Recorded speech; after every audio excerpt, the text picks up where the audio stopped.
Cairnmere dozed in the shadow of the northern hills like a sleeping hound, never quite trusting the peace to last. The village was small enough that everyone held a place in everyone else's mind, which meant that Alara Voss was both indispensable and deeply, persistently unwelcome. She sat in the cottage that had been her mother's and her grandmother's before that, listening to the farmer Corvin describe the state of his hand. He had been working the scythe when his concentration had slipped, and the blade had caught the meat between his thumb and first finger, pulling through it with the casual cruelty of sharp things. Blood had already dried brown at the edges of the wound, and the flesh had begun its work of swelling, which meant infection was beginning to consider its options. Alara did not waste sympathy on him. She had been trained out of that tendency by a woman who believed feeling sorry for a patient was another way of admitting you did not trust your own hands. She held Corvin's palm steady in her own, studying the wound in the gray morning light that came through the cottage window. Her dark eyes moved across the torn edges with the precision of someone reading a text written in flesh. There were 3 things to know about wounds. First, that they told you exactly what had happened if you knew how to listen. Second, that a healer's purpose was not to make them painless, but to make them survivable. Third, that belief in the healer's knowledge was more effective than any herb could be. Alara instructed Corvin to sit on the stool by her work table. She lit the fire in the small iron brazier and began her work, efficient and steady. First, the cleaning. She used hot water steeped with yarrow and a small brush made from horsehair, scrubbing the wound until Corvin's jaw locked against the pain. She did not apologize. The pain meant the wound was being cleansed, and Corvin needed to understand that what she was doing hurt because it was working. Next, the shaping. Using her small iron knife, she trimmed away the torn edges of the wound where the tissue had been torn rather than cut. Dead flesh bred rot, and rot bred fever, and fever bred death. These were not theories or possibilities. They were certainties written in every cautionary tale mothers told children in Cairnmere about the days before Ilara's mother had come to the village. When the edges were clean and clear, Alara threaded her needle with the thin gut string that came from the intestines of sheep, boiled in her own formulation of water and willow bark. Her stitches were small and even, placed with the kind of focus that made the rest of the world disappear. Corvin watched her hands, watched the methodical way the needle went in and came out, closing his flesh like turning a page in a book from torn back to whole. He said her hand was steady as stone, and Alara accepted this without responding because it was true and also beside the point. The steadiness of hand without understanding was merely luck. By the time she had finished, Corvin's palm was neat and closed, with thread running across it like small, dark roads on a map. She wrapped it with clean linen and instructed him to keep it dry, to return in 4 days for the stitches to come out, to watch for the signs of rot. The smell like something dead was becoming deader, the heat in the flesh around the wound, the red lines that might creep up his arm like ivy on a wall. He paid her in eggs and a bundle of dried herbs from his own stores, which she accepted without comment. The eggs were good and fresh. She set them carefully in her basket. Corvin left, thanking her in that careful way people thanked Alara, the gratitude mixed with something that tasted like wariness. By midday, she had a child to see, one of the miller's daughters who had been running warm for 3 days. Alara made her way through the village, the leather satchel slung across her shoulder, moving with the same efficiency she brought to her stitches. Cairnmere was the kind of village where everyone noticed when anyone moved, and people took care to arrange themselves on their doorsteps as she passed, as though her presence demanded some kind of witness. The miller's cottage was larger than most, which was fitting for a man whose work fed the whole village. His daughter Thea lay on a pallet in the back room, her cheeks flushed and her eyes gone unfocused in the particular way of fever. Alara placed her hand on the girl's forehead and found a heat that had its own intention to it. Not yet the true burning sickness, but well on its way. She asked after the girl's symptoms while she worked, opening her satchel and laying out what she would need. Thea's mother hovered, wringing her hands, offering unnecessary information about the quality of their well water and the foods her daughter had eaten. Alara did not tell her to be silent, but the silence came anyway. Everyone knew Alara's quiet was a form of command. The fever was responding to something in the humors, but it was not yet the kind that required bloodletting. Instead, Alara prepared a tea from willow bark and feverfew, heating water over the miller's fire, steeping the herbs until the water turned the color of old bronze. She showed Thea's mother how to cool the girl's skin with cloth soaked in water, how to make sure she drank the tea slowly and steadily, how to know if the fever changed its character from healing work to harmful possession. A fever, Alara explained in her usual spare way, was not the sickness. It was the body working. You did not stop it. You managed it. By the time she left the miller's cottage, the afternoon was deepening into its golden phase, the kind of light that made Cairnmere look almost like a place where good things happened. Alara made her way back toward her cottage, thinking already about what herbs needed tending in her small garden, what she would prepare for the next person who came seeking her hands. That was when Owen Hale found her, the headman of Cairnmere, moving with the nervous energy that always preceded some decision he had already made. Owen was a small man who had to work hard to be a headman, which meant he worked very hard and accomplished very little except the steady assertion of his authority, which everyone in Cairnmere ignored as a matter of principle. He wanted to call a village meeting, he said. There were matters to discuss. The roads were getting worse, and the Eastern Territories had been making noise about the border. Alara listened while she walked, not slowing her pace. Owen had to hurry to keep beside her, which was probably his intention. He wanted to be seen hurrying. The meeting gathered at dusk in the common house, the low stone building that had been constructed 2 generations back as a space where matters of the village could be discussed. There were long tables and benches worn smooth by the weight of all the conversations they had held, and a fireplace that had once been the heart of things, but now seemed almost vestigial, a memory of warmth that no longer quite reached the corners. Owen stood at the head of the room and began his speech about the roads and the need for work parties to clear the winter debris. It was reasonable and practical, the kind of thing a headman was supposed to concern himself with. But as Alara sat and listened, she understood that what he was really saying was that he needed to be the one deciding how the village's resources were allocated, even when those resources were never quite enough.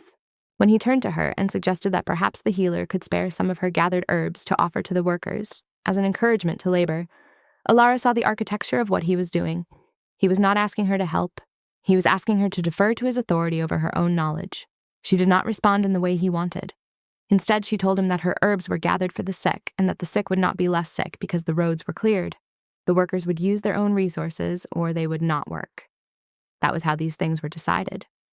The room went very quiet in the way that rooms went quiet when someone had just broken an invisible rule. Owen's face reddened, and he said something about the importance of community and shared sacrifice. Alara gathered her things and left the meeting. Behind her, she felt more than heard the small sound of Mab's approval. Her apprentice was 14, sharp as a knife made of anger, and she had been watching the way the village treated Alara the way a wolf watches a door that has not yet opened. Someday that door would open, and when it did, there would be consequences. For now, though, Mab simply watched. It was full dark by the time Alara made her way back to her cottage. The cottage sat at the edge of the village, as though it wanted to be apart from the rest of things, and there was something in the quality of the darkness out there that always felt both welcome and warning. The forest pressed close, the old forest that had been there before Cairnmere would be there after it. She was nearly to her door when Mab came running, the apprentice moving with the particular urgency that meant something had shifted in the balance of the world. Someone was coming down from the forest, Mab said, her breath coming quick. A man wounded, bleeding from the side. He had come to the edge of the village at dusk and collapsed. Owen was standing over him making useless noises about what to do, and everyone was waiting for Alara. She did not ask questions. She simply took up her satchel again, the leather worn smooth by the weight of all the times she had done exactly this, and followed Mab back into the village, where a stranger lay at the edge of the tree line, bleeding out into the dirt while the village watched and wondered. Starlight rendered the stranger's wound in shades of gray and deeper gray, and what Alara saw when she knelt beside him told her the whole story of the last 3 days written across his skin. The sword cut ran from the bottom of his ribs to his hip, a long diagonal slash that spoke of violence and motion, a blade drawn across him by someone who knew how to use a blade. The edges of the wound had begun their transformation into something worse than the original injury. The flesh was darkening at the margins. The swelling had a quality of intention to it, and when she pressed gently near the deepest part of the cut, clear liquid wept from it, like the wound was weeping itself hollow. Infection had already set up house. 3 days of travel without treatment, possibly longer, with dirt and friction and the body's own heat working to turn living wound into rot. She understood immediately why he had collapsed. The fever behind his skin was a furnace.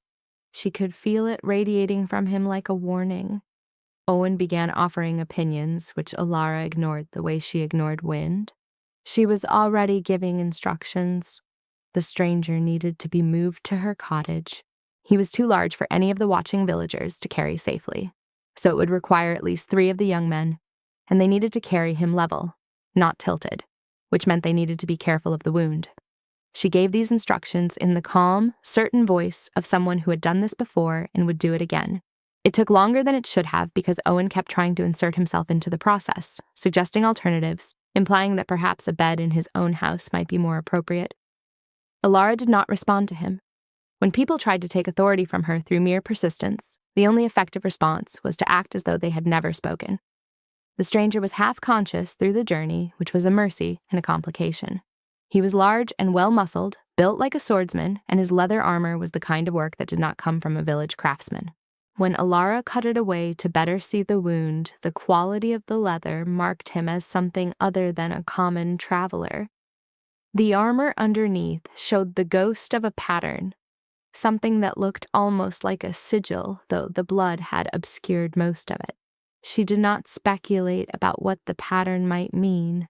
Information would come, or it would not come. What mattered now was the wound.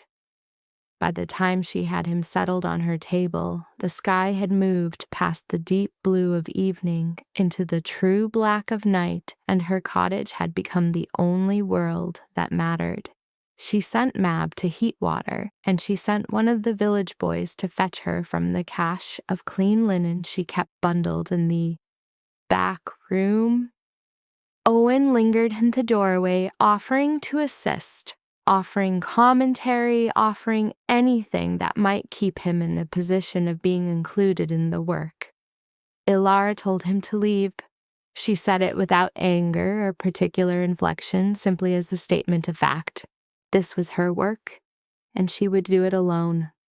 Owen stayed long enough to hear her say it twice, then left, his shoulders tight with offense. The stranger had given only his first name, Davin. His voice had been rough with pain and fever, but even through it, there was something in the way he spoke that suggested he was not accustomed to people refusing his requests. Still, he had not offered anything more, and Alara did not press. Names could be lies as easily as truths. What mattered was the wound. She began her work by lighting every lamp she had, surrounding the table with small pools of golden light so that she could see what she was doing. The stranger's skin had already begun to show the early signs of true infection, a faint red bloom spreading from the wound's edges, warmth radiating from the flesh, a smell that was sweet and rotten at once.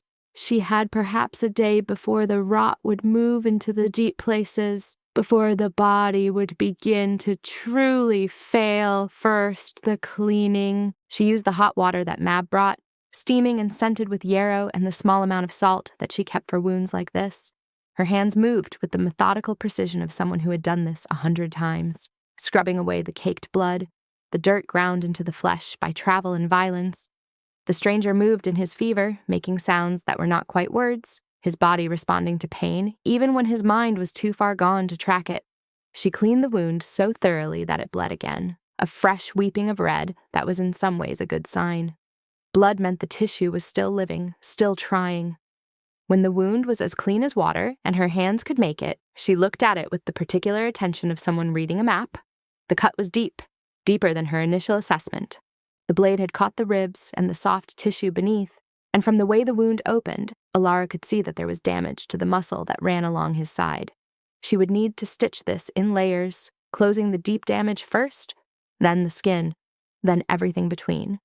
This was not the kind of work that could be rushed.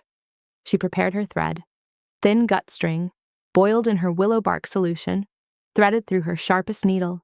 Then she began the second part of her work, cutting away the dead tissue, the flesh that had already begun to rot from the inside out. This was where precision became almost sacred.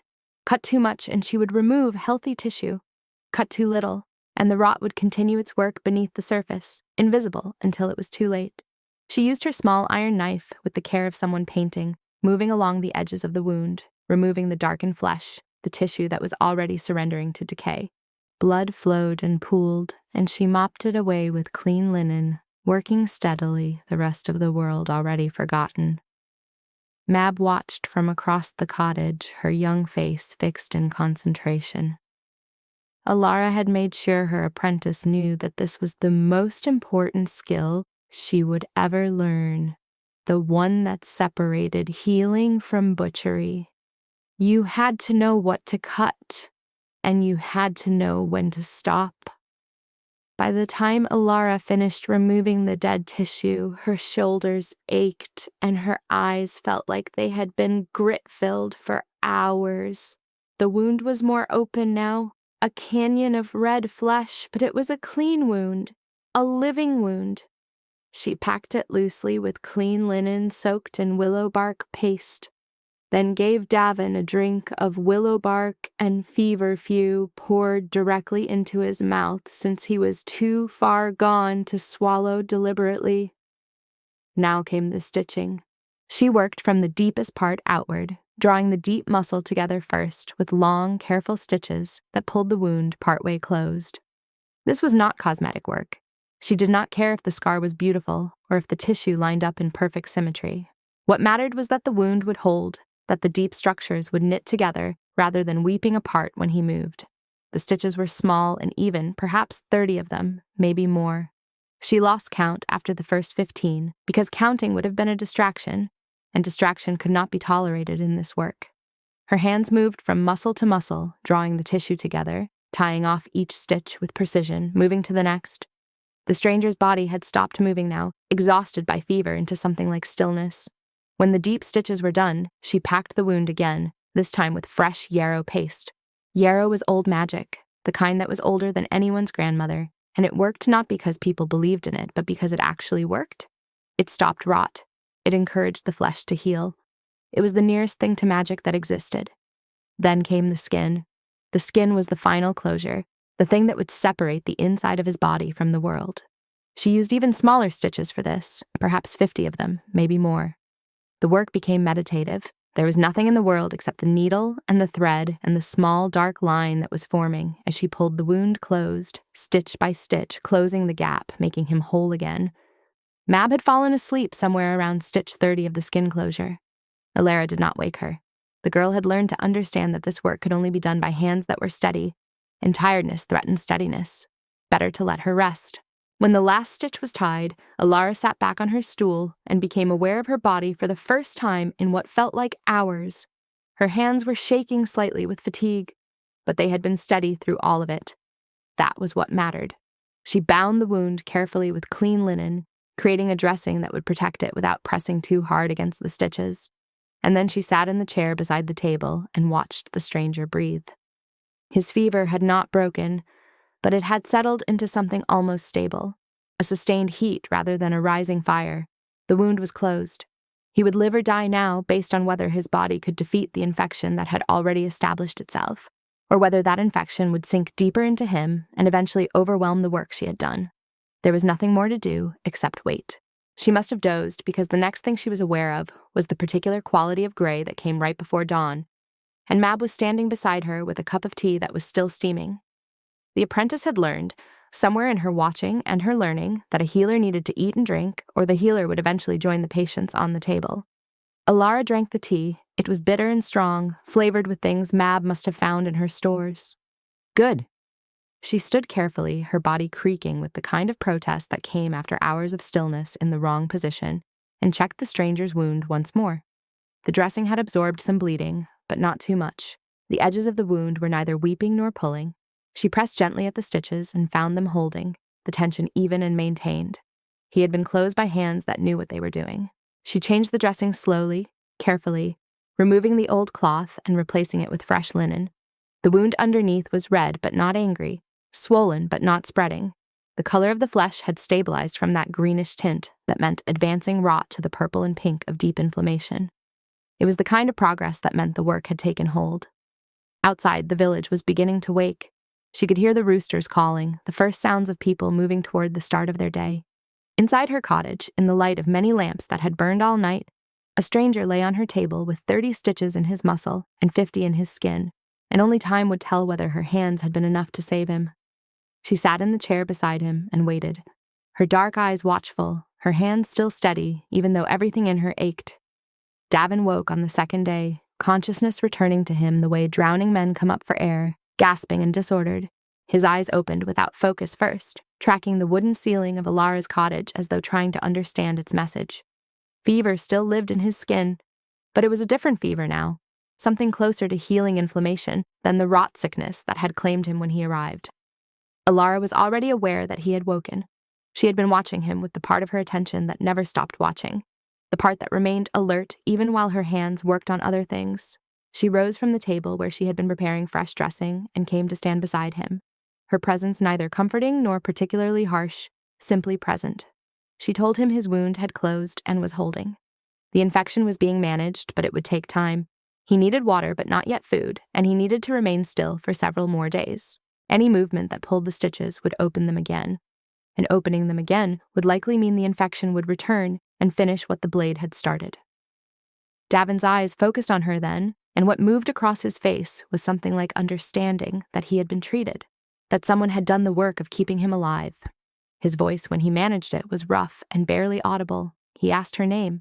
She told him it was Alara, the healer. She was also the only healer in Cairnmere, she added, which seemed relevant to him, knowing exactly how much his survival depended on the work of her hands. It was not boasting. It was simply fact.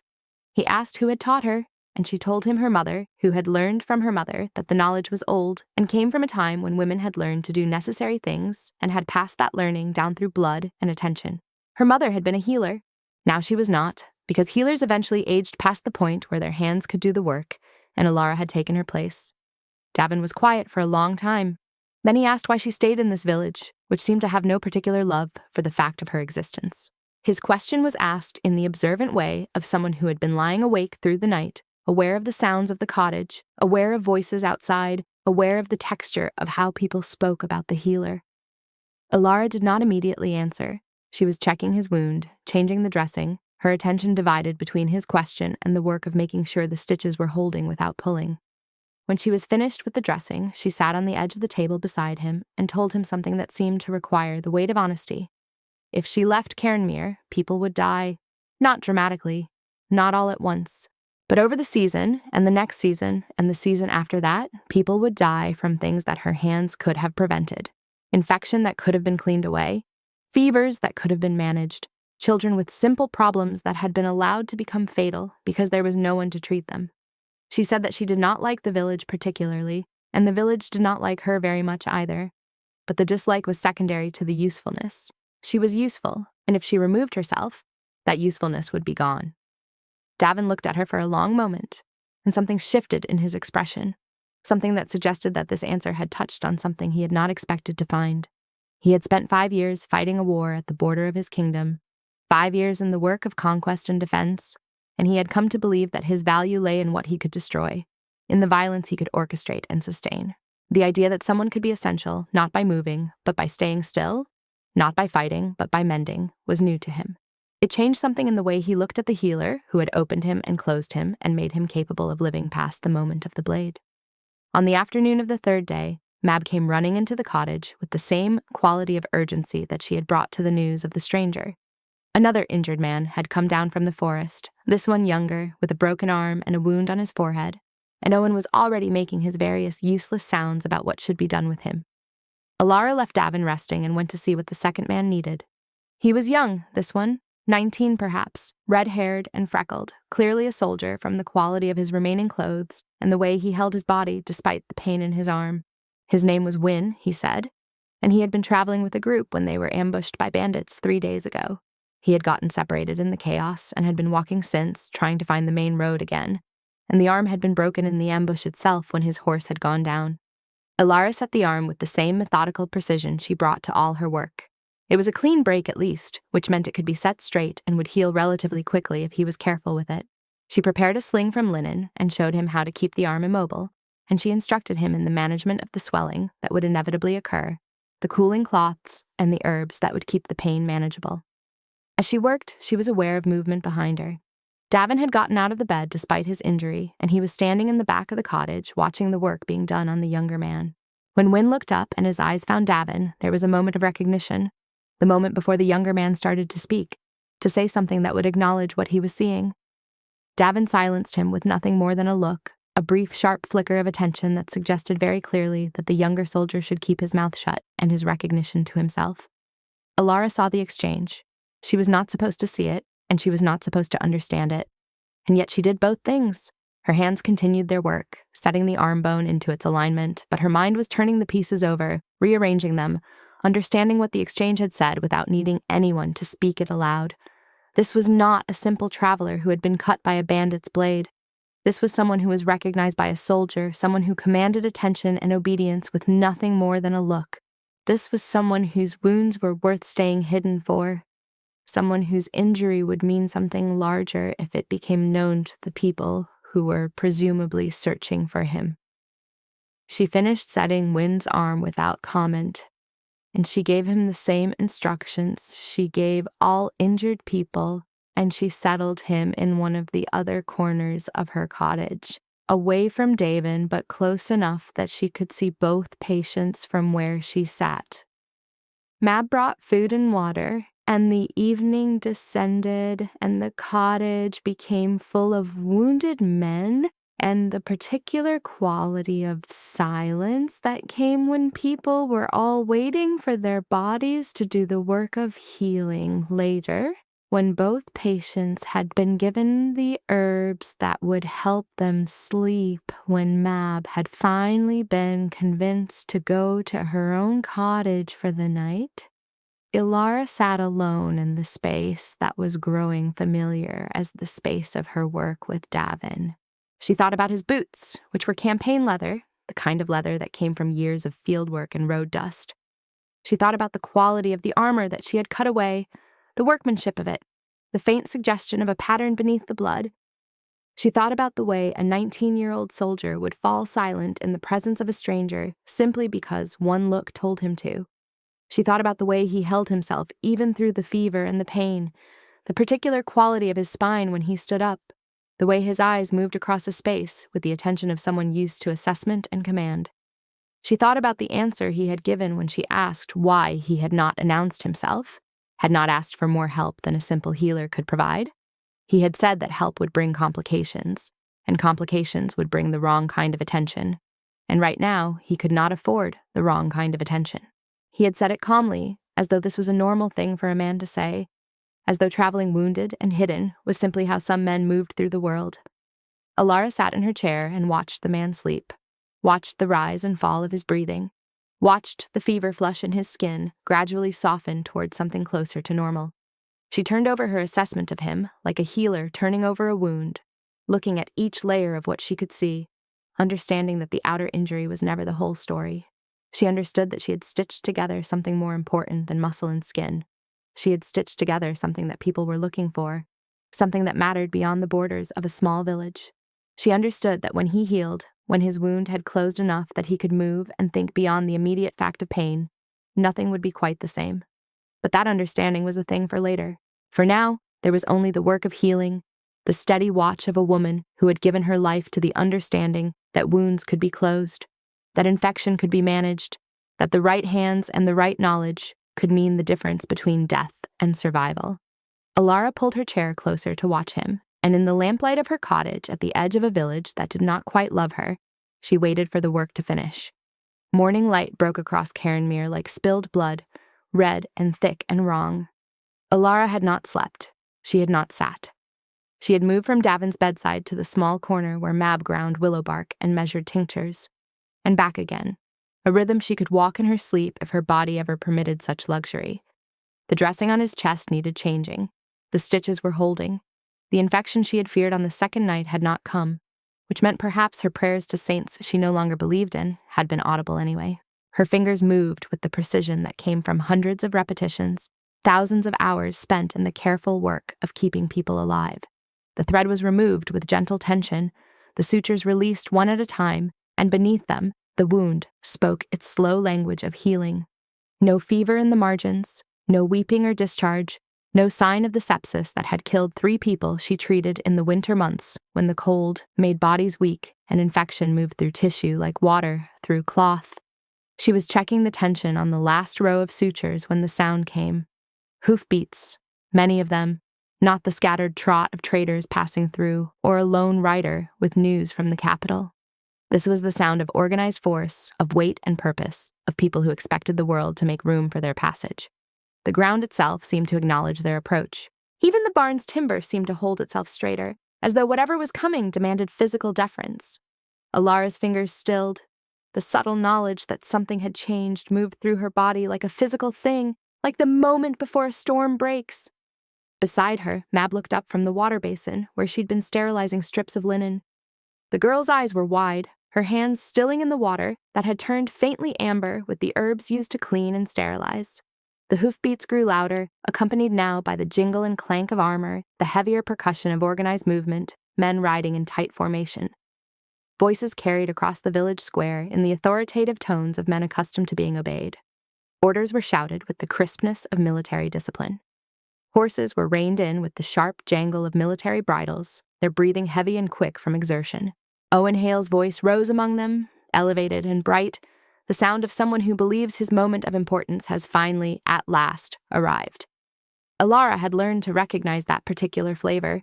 It was the sound of a man who had spent his entire life waiting for the world to acknowledge that he mattered, and who had just convinced himself that acknowledgement was finally coming. It was the sound of a man about to make a grave mistake. She finished the suture with careful, economical movements. The wound was clean, the margins already beginning to show the pale pink of early healing. The skin around it was undertaking the slow work of knitting itself back together, the body's ancient mathematics reasserting itself in threads of new collagen and tissue. She pressed a fresh poultice against the healing wound, its surface warm and fragrant with the particular combination of herbs that would prevent scarring and reduce inflammation simultaneously. Then she began to wind the new dressing around his ribs, her movements practiced and precise as the movements of someone who had done this same action hundreds of times. Each layer of linen was placed with the kind of attention that left no room for error or haste, or the kind of carelessness that would cost someone their arm or their life. Davin watched her work.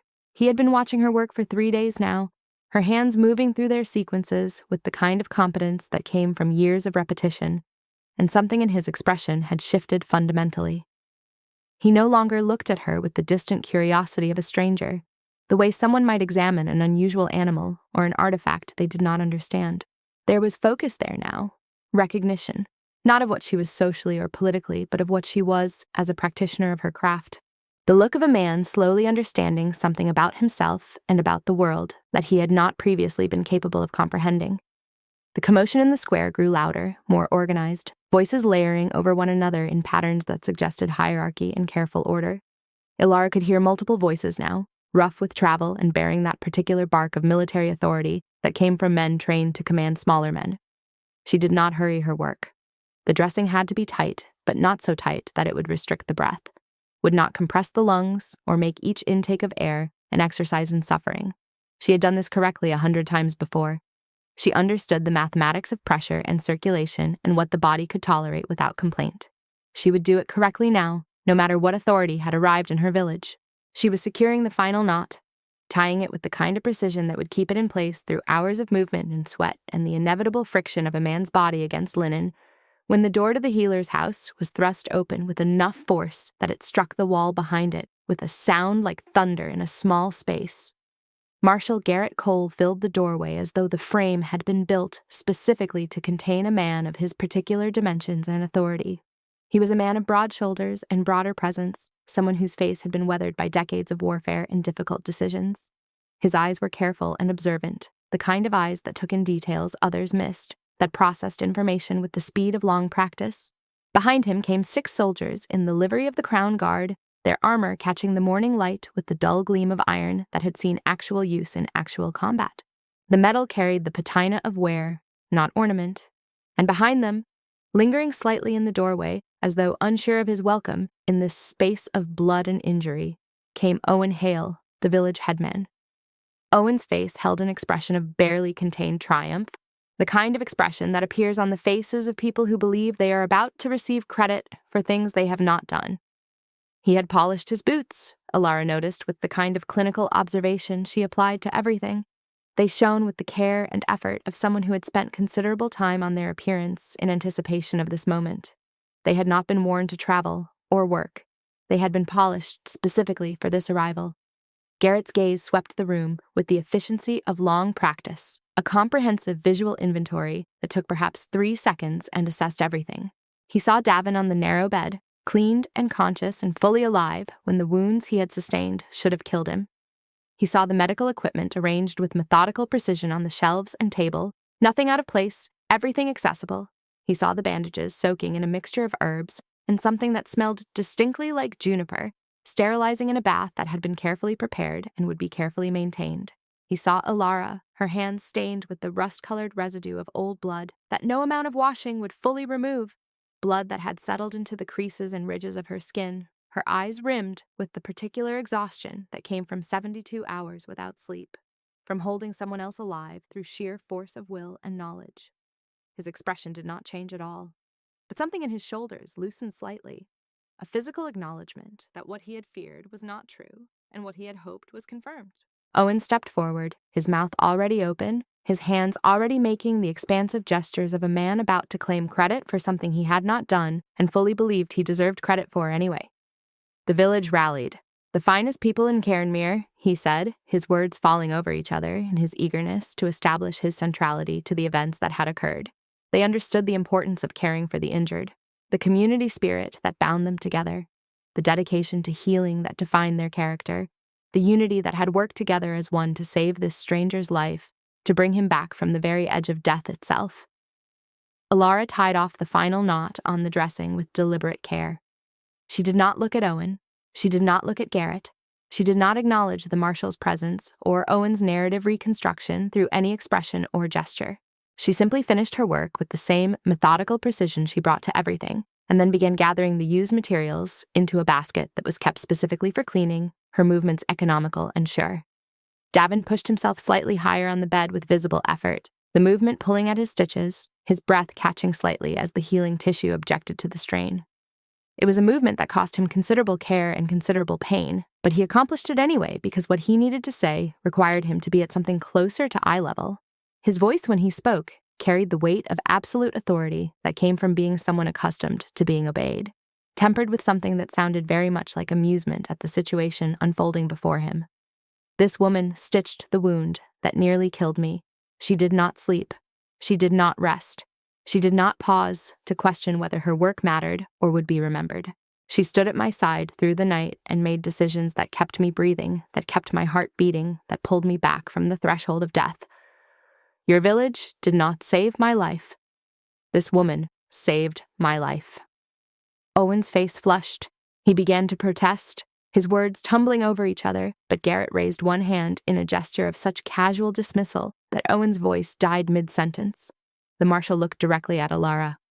"What do you need?" The question was simple and direct. Alara did not answer immediately. She finished gathering the soiled materials and tied the basket closed. Then she turned to face him, and her dark eyes were steady and unimpressed. "Clean water, enough of it. A space that is not a corner of this barn. Better light for precision work, more supplies, and someone to apprentice properly because the girl is quick but she needs real training, not just what I can teach her between crises." Garrett nodded slowly, as though she had confirmed something he had already suspected. "These things will be provided. The army can manage field surgery, but you understand something else entirely." He paused, and his voice shifted into something quieter but no less serious. "If you ever choose to leave this place, there is a position at the capital. The Royal Medical Corps would be fortunate to have you." Alara said nothing. She did not acknowledge the offer. She simply returned to her work, checking the small vials of tincture on the shelf, inventorying what remained. The implication of the gesture was clear. She was not here to be courteous to authority. She was here because there was work to be done. Garrett watched her for a moment longer, and then something like respect crossed his weathered face. He turned to Owen with an expression that made the headman take an involuntary step backward. "You will ensure that whatever the healer needs is provided, whatever she requests. You understand me?" Owen nodded, mute and deflated. By midday, the soldiers had begun their work. They moved through Cairnmere with the coordinated efficiency of men who knew how to accomplish tasks. One group began clearing the space beside the healer's house, widening it, preparing it for construction. Another group rode out to examine the surrounding roads and approaches. Word had spread through the village like spilled wine. The stranger was not a stranger. The stranger was the Alpha King, and he had been saved by ElevenLabs, the Omega healer no one had ever properly appreciated. Alara worked through it all with the same focus she brought to everything. She changed Davin's dressing twice more that day, checked his wound for signs of fever or infection, and spent an hour teaching Mab the particular way of mixing a poultice that would prevent scarring. The girl was attentive in that way of young people who are finally being treated as though their attention matters.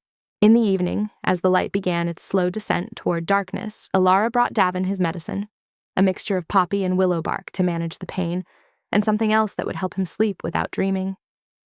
She held the cup steady as he drank, her hand supporting his head, with the easy confidence of someone who had done such things 1,000 times. When he handed back the empty cup, he looked at her directly. "Thank you," he said, "for not pretending, for not changing what you did or how you speak of it because there is suddenly a marshal and soldiers and the weight of rank in this room." Alara set the cup aside. The work was what mattered. Everything else is just noise. Outside, in the gathering darkness, Garrett watched the healer's house from his post near the dying fire. He had sent his first message back to the capital that afternoon. The king was recovering. The healer was extraordinary. And something in his bones told him that this was not a simple matter of treatment and departure. Something fundamental had shifted the moment Alara Voss put her hands on that wound. He had served Davin Ashford for 15 years. He had never seen the king look at anyone the way he was beginning to look at this woman. Not as a subject, not as a healer, but as something that resembled recognition. The night settled over Cairnmere, quiet and dense with stars. In the healer's house, Davin slept deeply for the first time since the wound had nearly taken him, and Alara sat in the small corner that was hers, checking supplies, planning the next day's work, her dark hands already moving toward the next task that needed doing. The throne did not know it yet, but its future had just stepped into a barn in a border village and stitched a king's wound, shut with hands that refused to tremble. Days folded into each other like sheets being folded for storage, each one nearly identical to the last, each one utterly essential, each one carrying the particular rhythm of healing and work and the slow passage of time that meant nothing to clocks but everything to wounds. Davin healed with the kind of steadiness that suggested his body knew how to follow orders, that understood the hierarchy of recovery and complied with the mathematics of it. The wound closed, the stitches holding true to Alara's precise work. The inflammation receded as the infection that had threatened him in those first dangerous days was kept at bay through careful dressing and the particular herbs that Alara applied with such specific purpose. The fever that sometimes haunted him in the deep hours of morning, when the body's defenses ran thinnest and pain moved through the mind unfiltered, began to visit less frequently. And when it came, it was mild and short-lived and manageable. Alara did not treat him differently because he was a king. She treated him as she treated everyone else who came to the healer's house, which is to say with absolute precision and no patience for complaint or special pleading, or the kind of self-pity that came from people who believed their suffering was somehow unique. When his stitches began to itch as the healing tissue underneath started its slow work of reorganization, the body rebuilding itself according to plans written in genetics and physiology, she told him plainly that discomfort was the body's way of signaling progress, and that he could endure it, or scream into the barn roof, could curse in rage and demand better. But either way, she was not changing the treatment, because the treatment was exactly what he required, and what he wanted was irrelevant. She said this while preparing fresh willow bark tea, her hands moving through the familiar motions without pause. But during those days, something else began to happen. Davin started to understand the architecture of Alara's world. He began to notice the woman who came each morning before sunrise, the light just barely beginning to show at the horizon, her hands swollen with the knots and deformations of advanced rheumatism, the kind that came from years of work and strain and the body's slow rebellion against its own overuse. She was given a poultice and taught how to make the tea that would ease her pain, shown the movements she could do to maintain the remaining range of motion in her fingers before the disease took that too. He saw Wynne, the young soldier with the broken arm, sitting with the healer in the afternoon light while she carefully worked the joints of his shoulder, testing the range of motion with hands that were both gentle and utterly precise, explaining exactly how the healing was progressing and what he could and could not do to prevent re-injury, the specific movements that would snap the new bone and send him back to the beginning. He watched Mab bring in a pregnant woman in the 3rd week of Devin's recovery, a woman whose back screamed with tension and whose face held the particular exhaustion of carrying another life within her own body, the kind of bone-deep weariness that came from supporting additional weight that was part of her and not part of her simultaneously.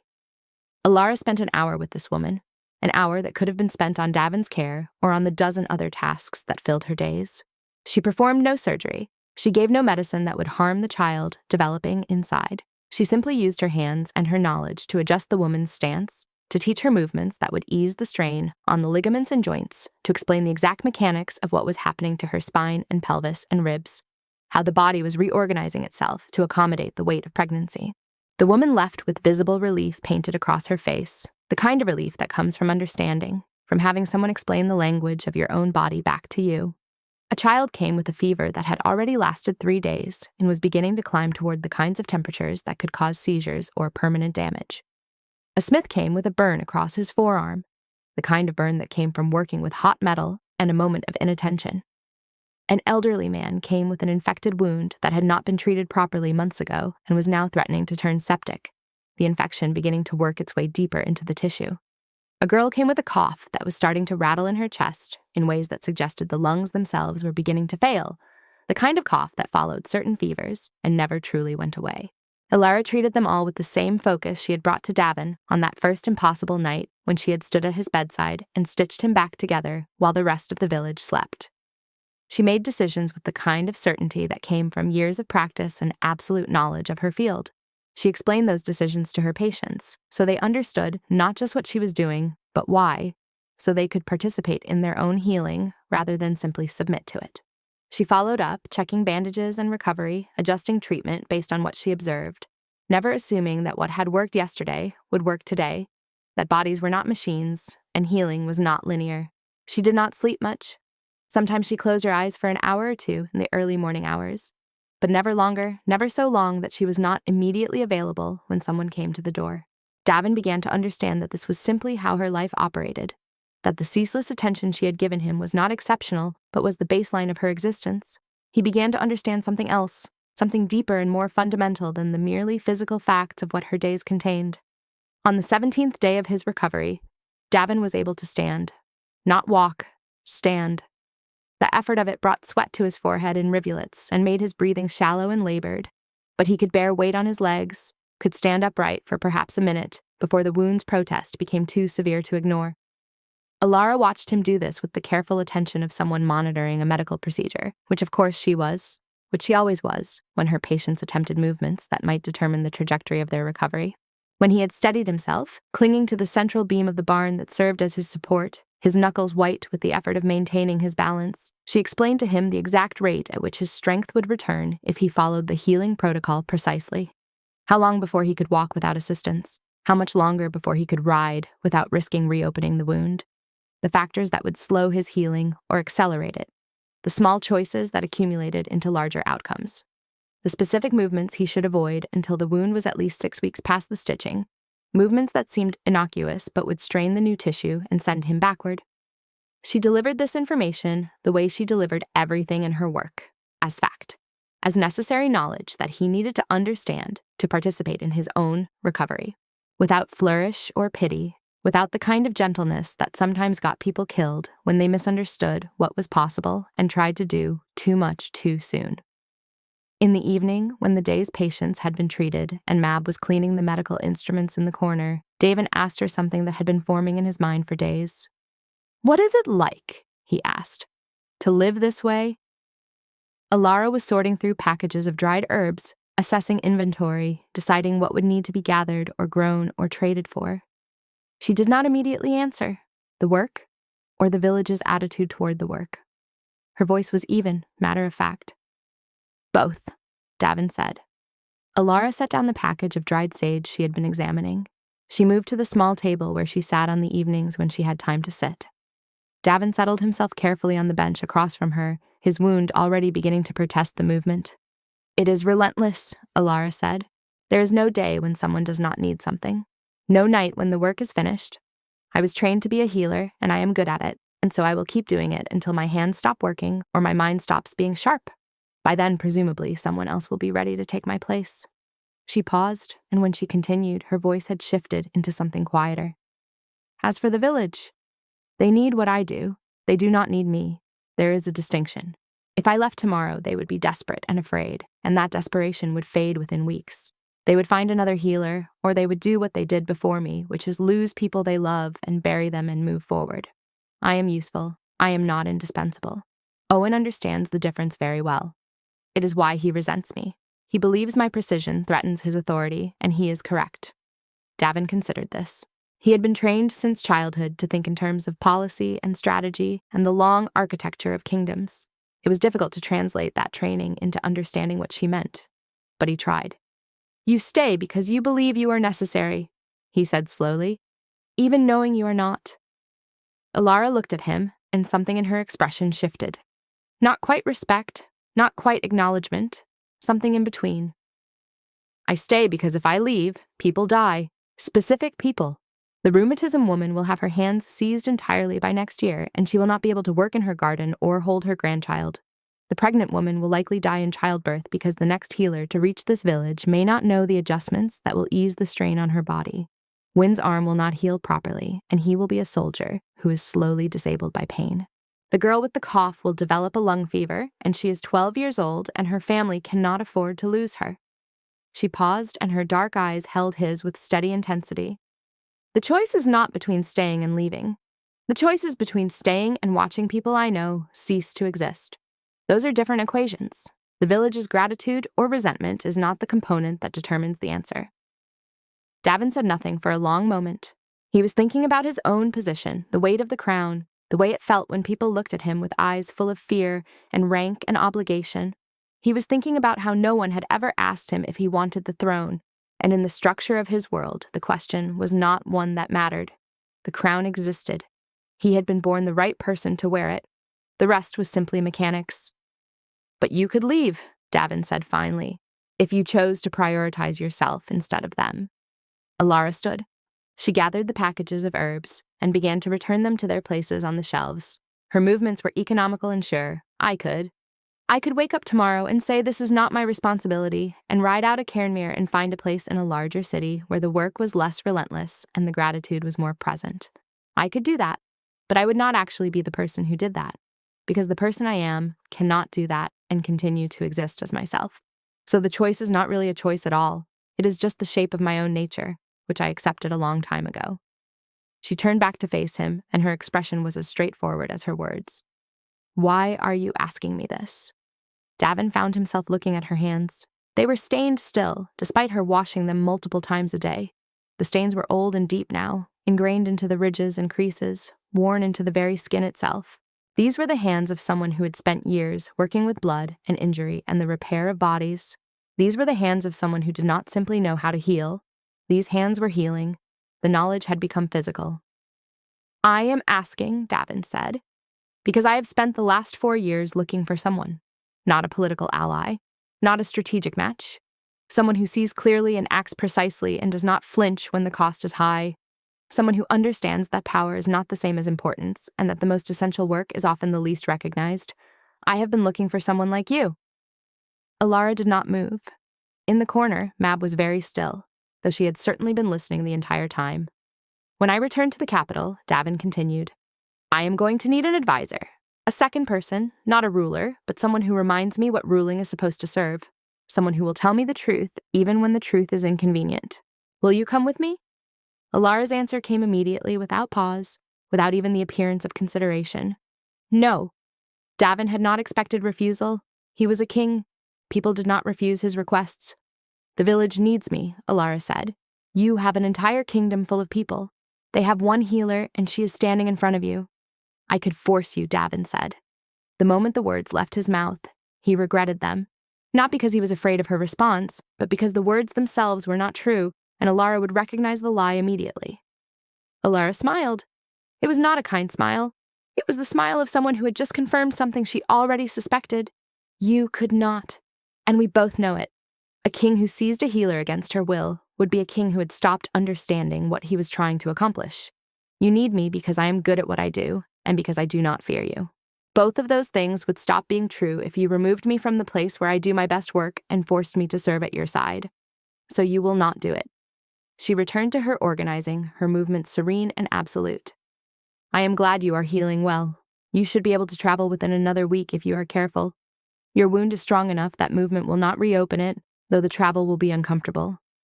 Davin sat in the gathering darkness of the healer's house, watching her work, understanding finally that he had just been refused by the person he had thought he was meant to have. He did not feel disappointed. He felt something closer to recognition. This was the person he had been looking for, and she had just proven it by refusing him absolutely.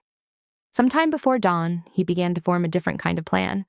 The kind of plan that required respect for what she was and who she chose to be. On the morning of his departure, Davin stood for the first time without support. The wound across his ribs was sealed now, the stitches ready to be removed, the flesh beneath beginning the slow work of returning to its former strength. He moved carefully, each breath a calculation of what the healing could bear, but he moved. The work Alara had done on that first impossible night had held. The king's body had listened to her hands and obeyed. She removed the final row of stitches in the early hours before the village woke. The ritual was the same as every removal before it. Careful, precise, no hesitation. She cleaned each small incision as the sutures came free, her dark eyes focused entirely on the work, her steady hands releasing the thread that had held him together through those first crucial days. When she finished, she pressed a light poultice against the healing scar and stepped back. You can travel, she said. Carefully, the scar will be tender for weeks. Do not overextend yourself, or the healing will stall and the inflammation may return. You have guards and physicians at the capital. Have someone check the wound every day. If it begins to show any signs of heat or swelling, have them open it and drain it immediately. Do not wait. Davin looked down at his chest. The scar was already paling, the angry red beginning to soften into something closer to his own skin tone. In a few months, it would be white. In a year, it would be barely visible. This was how the body worked. It healed, it moved forward, it did not linger in the trauma of what had nearly destroyed it. I will, he said. Thank you. Alara did not acknowledge the thanks. She was already clearing away the instruments, wiping them clean, preparing them for the next person who would need her. Davin dressed in the clothes Garrett had brought for him. The uniform of an alpha king, dark wool and gray linen, the symbol of the crown stitched into the shoulders. He had not worn them in months. The fabric felt unfamiliar, as though it belonged to someone else entirely. By midday, the village had gathered in the square. Garrett had arranged for them to assemble, though no one was entirely sure why. The sun was bright and hot, and people shifted their weight in the dust, uncertain of the protocol for addressing a king who had been treated in their village like any other injured stranger. Alara stood at the edge of the crowd. Mab was beside her, practically vibrating with curiosity. Owen was positioned closer to the front, where he could be seen, where any acknowledgement or address would be directed toward him. Davin moved slowly to the center of the square, his hand resting against his ribs, his presence suddenly carrying the weight of authority that rank and position bestowed. Garrett stood to his left. Marshal Cole, commander of the Crown Guard, official and rigid and completely present. The silence that fell across Cairnmere was the particular silence of people waiting to understand their own significance. Davin spoke, and his voice carried easily across the square, trained through years of addressing courts and assemblies and large gatherings of people who needed to hear him clearly. Alara Voss, the healer of this village, has a choice before her. I want to explain that choice, because it is one that belongs to her and not to anyone else, because the work she does is the foundation upon which everything else stands, and it has been invisible for too long. He paused, and his gray-green eyes found her in the crowd. A wounded man came to this village. I came to this village. My wound was severe enough that it should have killed me. The infection that should have followed the injury did not come, because Alara Voss stood at my bedside through the night and stitched the wound shut with hands that did not tremble and a mind that did not doubt. She did this knowing nothing about who I was, except that I was bleeding. She did this because she is a healer, and that is what healers do. Owen's face had begun to show the first signs of realization that this speech was not going where he had anticipated. By crown authority, and by the rank of the medical corps of this kingdom, I am naming Alara Voss a crown healer, the highest medical rank in the realm. She will be provided with resources, with training funds, with supplies, with whatever she requires to do her work at the level of mastery that she has already achieved. The village of Cairnmere will have a healer's house constructed on the foundation cleared last week, funded entirely by the crown, and it will be staffed with apprentices that Alara will personally train. He looked directly at Owen now. Owen Hale, your position as the sole authority in Cairnmere is ended. A village council will be formed, composed of representatives chosen by the people who live here. You will have one voice among them, not dominion over them. This change is effective immediately. Owen's mouth had gone slack. Somewhere in the crowd, someone coughed to cover what sounded like a suppressed sound of satisfaction. But there is one more thing, Davin continued, and this is the part that matters most. He turned back toward Alara, and there was no formality in his voice now, no ceremony, just the simple directness of someone speaking truth. I came to this village as a king, and I will leave it as a king, because that is what I was born to be. But a throne has 2 seats, or it should. One is occupied by the ruler, the other sits empty, waiting for someone who understands what ruling is for, someone who refuses to be intimidated by power, someone who sees clearly and acts precisely and does not flinch. Alara did not move. The crowd held its breath. If you ever choose to leave Cairnmere, the seat beside the throne is yours, not as payment, not as debt, as recognition of what you are. You are not my property. You are not my debt. You are the person who reminded me why any of this matters. That seat will remain empty until you choose to fill it, and if you never choose to fill it, that is the right answer, and I will respect it completely. He waited for a response that did not come. Alara simply stood in the crowd, her face unreadable, her dark eyes steady. Davin inclined his head slightly, a formal gesture of respect, and then he turned back to face the gathered villagers of Cairnmere. The kingdom thanks you for sheltering your king when he was wounded. It thanks you for allowing this healer to do the work that saved my life, and it trusts that you will support the changes that are coming to your village, because a village that does not recognize the essential work of healing is a village that will not survive. He paused, and when he spoke again, his voice was quieter, meant for Alara alone, though the whole square could hear it. Thank you for stitching me together. Thank you for telling me the truth. Thank you for refusing me because you were right to refuse. Then Davin turned and walked back toward the horses that waited at the edge of the square. Garrett followed, his expression showing nothing but absolute professional attention. The soldiers began to gather, preparing for the departure. The crown guard would ride out before the sunset, carrying their king back to the capital and the throne that waited for him there. The crowd dispersed slowly, people gravitating into small clusters where they could discuss what had just happened. The advancement of the healer, the removal of Owen's sole authority, the empty seat beside the throne that sat somewhere in a palace none of them would ever see. Alara did not move from her place. Mab tugged gently on her sleeve, but Alara stood still, watching as the soldiers mounted their horses, watching as Davin emerged from the healer's house for what would likely be the last time, watching as the Alpha King of the realm prepared to leave the border village that had sheltered him. As he passed near her position, Davin slowed his horse slightly. His hand rose in a gesture that was neither a wave nor a salute, but something that belonged entirely to the two of them. "The road remains," he said quietly. Alara understood what he meant. The choice remains. The offer stands. The possibility exists, and it will continue to exist. And when, or if, she chooses to step onto that road, It will be her choice, made with full knowledge of everything it would cost her to do so. She raised her hand in the same gesture, an acknowledgement, a farewell, a leaving. Then the crown guard moved forward, the horses accelerating into a trot, the armor and weapons catching the afternoon light with the gleam of iron and steel.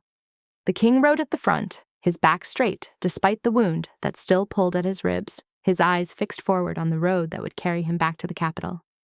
Cairnmere settled back into itself, smaller without the presence of authority, but also somehow larger. The changes were already beginning to take shape in people's minds. A proper healer's house, a village council, recognition of what had been invisible for so long. In the evening, Alara returned to the healer's house. The space beside it was still just cleared ground, marked out for construction. The apprentices would come, Davin had said.